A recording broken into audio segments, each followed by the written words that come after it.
El presidente de México, Andrés Manuel López Obrador, asistirá en 2 semanas, el próximo 9 de noviembre, al Consejo de Seguridad de Naciones Unidas y ofrecerá ahí un discurso sobre el combate a la corrupción como vía para atajar la desigualdad global. Esta es la cuarta ocasión en la que México ocupa, realmente la quinta, que ocupará un asiento en este organismo. Veamos el contexto.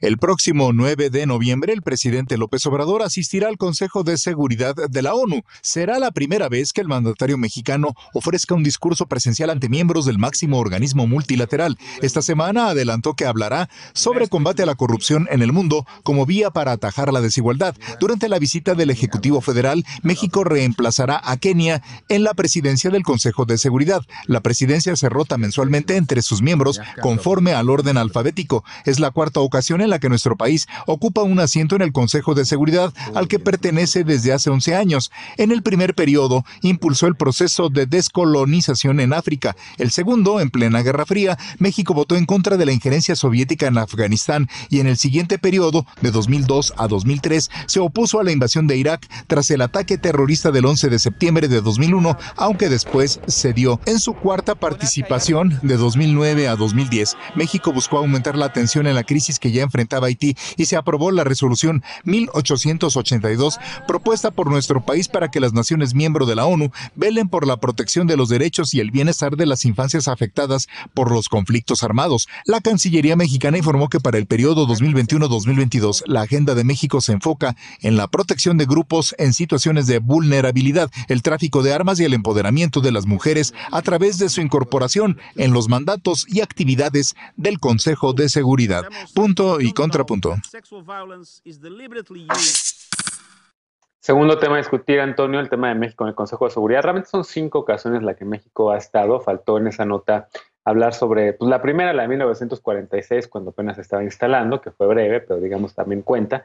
Y dentro de la página de la misión de México en las Naciones Unidas, pues ahí están: prioridades de México en el Consejo de Seguridad: preservar la dignidad de las personas, privilegiar la mediación, proteger a civiles en conflictos armados, defender el Estado de Derecho, una perspectiva de género y los métodos del Consejo de Seguridad, así como promover el derecho internacional. ¿Cómo ves ahora? También extraño, ¿no?, que un presidente, o decían que a López Obrador no le interesaba el mundo. Básicamente la decisión de que México regresara al Consejo de Seguridad se tomó en los últimos años de la administración del presidente Peña Nieto, pero la continuó este gobierno. Entonces vamos a estar ahí. ¿Cómo lo ves? Yo lo veo muy bien, tiene sus grandes oportunidades, pero también sus desafíos, y me voy a explicar. Históricamente había habido una percepción no necesariamente positiva sobre la participación en el Consejo de Seguridad. ¿Por qué? Por varios temas. Uno es, de nuevo, porque México está en contra del uso del veto y un poco no está muy de acuerdo con la configuración de este órgano. También es porque la mayoría de los temas que se trata en este órgano y las decisiones y demás conciernen a países, territorios y demás que no necesariamente están en la cima de las prioridades de la política exterior de México. Y finalmente, porque lo más delicado es saber cómo conjugar este tema de alinearse o no con Estados Unidos, depende si nos queremos llevar bien o no con Estados Unidos, etcétera. Ya ha habido episodios un poco polémicos, como la que decías cuando estuvimos en 2003 con todo lo de Irak, y entonces sí votábamos en contra de los intereses de Estados Unidos, etcétera. En esta ocasión es distinto, porque la política exterior, estamos con un gobierno distinto, con una política exterior distinta, que no está tan concentrada en Estados Unidos, que trata de mirar más hacia América Latina y también hacia los foros multilaterales y organismos regionales. Lo hemos visto también con la presidencia pro tempore en la CELAC, o sea, todo este posicionamiento de México como líder en la región. Y creo que si capitaliza esta oportunidad, puede ser muy interesante para México ver cómo alinea los intereses de los países, como les decía, representados, de quienes lo nominaron y demás. Además, habla muy bien de que México recibió 187 votos para estar en este consejo. Esto quiere decir que hay una buena percepción del multilateralismo de México y de la historia y de su participación en este organismo.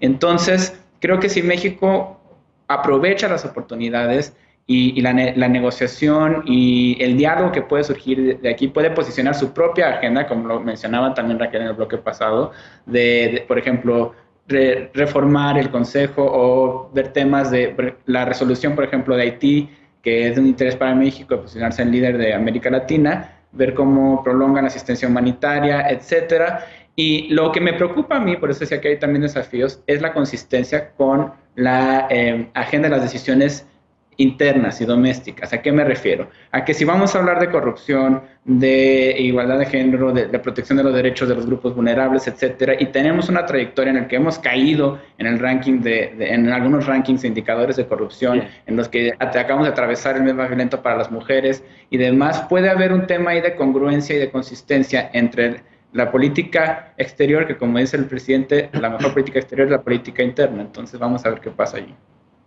Raquel, ¿cómo ves tú en México en el Consejo de Seguridad, ahora en tiempos de la cuarta transformación, como le llaman?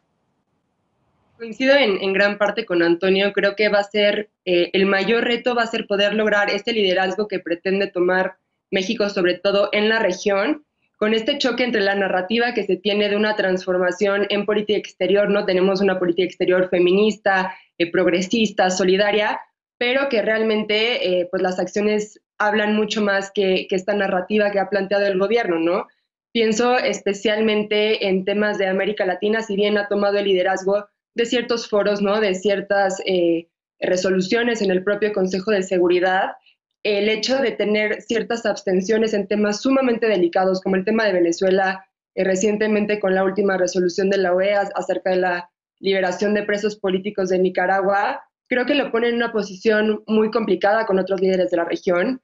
Creo que también, especialmente en términos de derechos humanos, el silencio en estos momentos o la abstención de ciertos votos, pues es complicidad con temas sumamente graves, y creo que eso le va a jugar en contra a esa gran oportunidad que tiene, que ya habíamos hablado, de consolidar la agenda, de poder lograr consensos y poder posicionar al país como la figura de mediación y de consolidación de coaliciones que en general ha jugado México a lo largo de su historia diplomática, ¿no?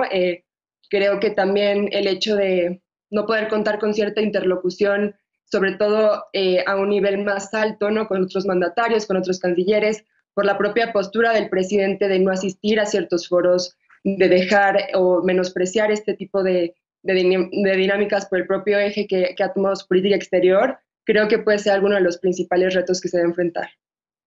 En efecto, y si uno voltea a ver la historia de la participación de México en estas 5 ocasiones que ha estado en el Consejo de Seguridad, Lila, si recuperamos la participación de México en el 2003, cuando estaba Estados Unidos deseando invadir Irak con el aval del Consejo de Seguridad, pues ahí México y Francia y Chile dieron la resistencia precisamente para que esto ocurriera. Al final no hubo una votación y Estados Unidos hizo su coalición para invadir a Irak. Y en ese sentido, también a partir de ahí empezó esta discusión de si México debía no participar activamente en las misiones de mantenimiento de la paz, discusión que se dio durante un tiempo, al final se decidió que sí, y por cierto, se refrendó esta participación de México en las fuerzas de paz de Naciones Unidas. Recomiendo, por cierto, en la página del Consejo Mexicano un documento de perspectiva COMEXI sobre la participación de México en el Consejo de Seguridad. Los 4 creo que aquí somos integrantes del COMEXI, y es un texto hecho por Miguel Ruiz Cabañas con un prólogo de Leonardo Curcio. Lila, ¿cómo ves ahora esta participación? Sobre todo el hecho de que el presidente de México va y dice que quiere hablar de corrupción. ¿Cómo lo ves? Pues sí, mira, primero creo que México entra muy fuerte en el sentido que, como dijo Antonio, recibió 187 votos. Es la votación más alta que ha recibido en todas las elecciones que ha enfrentado para ser miembro no permanente del Consejo de Seguridad, pero aparte fue el país que más votos recibió en comparación a los otros países que van a fungir como miembros no permanentes.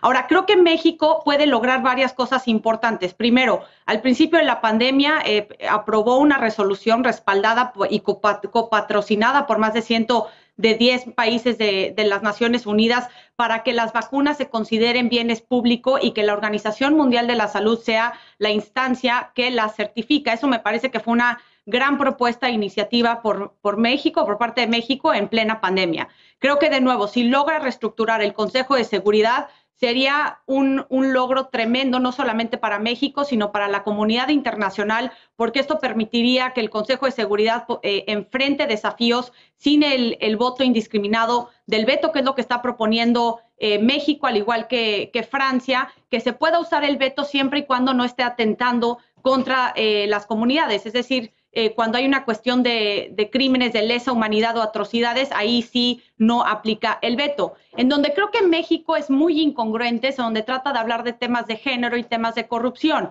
en el índice de Estado de Derecho que publicó el World Justice Project de este año, posiciona a México como el país 113 de 139 en cuestión de Estado de Derecho y 135 de 139 en cuestión de corrupción. Es decir, estamos en el último lugar en la región de América Latina y estamos solamente por encima de países como Kenia, Uganda y Congo. No creo que México esté en una posición para hablar de corrupción cuando sigue existiendo en el país. Y también en el tema de género y con esta agenda de política exterior feminista, en México mueren 10 mujeres al día por feminicidio. Cuando podamos nosotros en México resolver ese tema, entonces sí puedes ir con la comunidad internacional, con la bandera del feminismo, pero hasta el momento México no se puede posicionar ante ese tema. Y también el tema de cambio climático, con las reformas energéticas que está impulsando el presidente Andrés Manuel López Obrador, es un retroceso hacia donde va el mundo en cuestiones de energías limpias, la refinería de Dos Bocas, el fortalecimiento de Pemex y la CFE, las energías sucias. Esto es lo que está impactando y lo que se está implementando en nuestro país. Y creo que de nuevo en este punto no va a poder ser una voz, pero sí creo que México también se puede posicionar como una voz en América Latina debido a que también logró el respaldo unánime del Grupo Regional de América Latina y el Caribe, y solamente mencionar que aparte de ser miembro no permanente del Consejo de Seguridad, pues también va a estar en el Consejo Económico y Social, lo cual va a ser muy importante tener a México en una posición en ese consejo tan importante en las Naciones Unidas. De acuerdo, toca cerrar este bloque, Antonio. México, Naciones Unidas, y también qué se puede esperar de la participación del presidente López Obrador. Es el segundo viaje que hará al extranjero desde que llegó a la presidencia. Ya fue a Washington, D.C., se reunió con el presidente Trump en su momento. Ahora va a Naciones Unidas el traspaso a la presidencia de México para el Consejo de Seguridad. Claro, yo creo que hace esta visita y tiene este lugar de la segunda visita del exterior que hace el presidente López Obrador y que es tan importante por lo mismo de que se alinean tanto los principios que se manifiestan aquí en este órgano con los de política exterior de México, o sea, la intervención, la protección de los derechos humanos, los grupos vulnerables, buscar soluciones pacíficas, etcétera, como también con la política nacional del presidente López Obrador. Y por eso es que las prioridades de México en este foro va a ser, por ejemplo, proteger a los grupos de situaciones de vulnerabilidad, el empoderamiento de las mujeres, como ya lo habíamos dicho, es un espacio para él reforzar esta narrativa, aunque haya esta disparidad con la realidad o lo que sea, pero de la corrupción, para posicionarse como líder en la región, ver temas como el de Haití que mencionábamos, tal vez tratar de meter algo de otros países con los que también tengan intereses en la región, etcétera. Y creo que finalmente es una oportunidad para decir, ok, México tiene otra política exterior, ya no somos como antes, no nos vamos a alinear con Estados Unidos en todos los temas. De hecho, creo que me parece muy fuerte el mensaje que dio de que si va a Nueva York, a la sede de Naciones Unidas, es para esta participación y no planea reunirse con el presidente Biden porque él ya lo invitó a México. Entonces eso es también una manera de decir, no estamos participando en esto para estar aliados con Estados Unidos o alineados, sino que vamos a buscar nuestro propio posicionamiento, nuestra propia identidad en cuanto a la política exterior y un posicionamiento, como decía Lila también, no nada más en el Consejo de Seguridad, sino en el Consejo Económico y Social y como reflejar los intereses de los países que también conforman el grupo regional y demás, y ver cómo esto se congenia con lo que también trata de instrumentar en el país López Obrador, como decía ya, desde los derechos humanos, la protección de, por ejemplo, la seguridad de los grupos vulnerables, etcétera. Y creo que va a ser muy interesante ver cómo capitaliza esta oportunidad y si puede, en caso de lograrlo, va a ser muy interesante cómo pues se va a catapultar como un líder, no nada más regional, sino como una voz en los foros multilaterales, y va a ser un parteaguas en ese sentido en la política exterior. Si no lo logra hacer y hay un contraste con los hechos y las realidades que nos afectan día a día a los mexicanos, y entonces esto genera una como distorsión en la actuación de México aquí, pues puede también ser una oportunidad fallida. Bien, déjame hacer una pausa, regresamos después de para el último bloque de la noche. Los ojos del mundo están atentos hoy a Libia, Afganistán y Haití. países que desde hace varios años enfrentan conflictos internos para los que no se avisó la solución. ¿Cuáles son los acuerdos que busca alcanzar el Consejo de Seguridad? ¿Cuál es la agenda que tiene el Consejo de Seguridad más allá de México? ¿Son efectivas las 38 operaciones de mantenimiento de la paz que tiene en el mundo? Volvemos con este tema punto y contrapunto, no te vayas.